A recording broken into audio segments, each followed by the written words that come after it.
All right, my friends, I would say there's four types of singers, or there's four types of placement that I look for when I am evaluating my singers when they first come through the doors to best help them. And so the first type of singer is our throaty singer, the one who kind of gets that sound stuck in their throat. Right? Especially higher notes, they tend to shoot back there. We don't want that. Then we have, it's almost like the placement where the sound is going moves forward. I call it my quiet singers.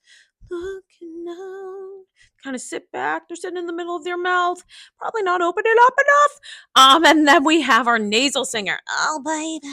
Right? Nasal is a tricky one because sometimes it's part of someone's natural tone or timbre.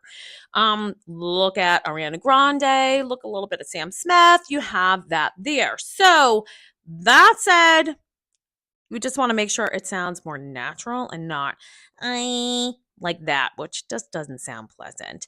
And then the last type of singer is our nice forward singer. And that's what we want to strive for because that's where the magic is.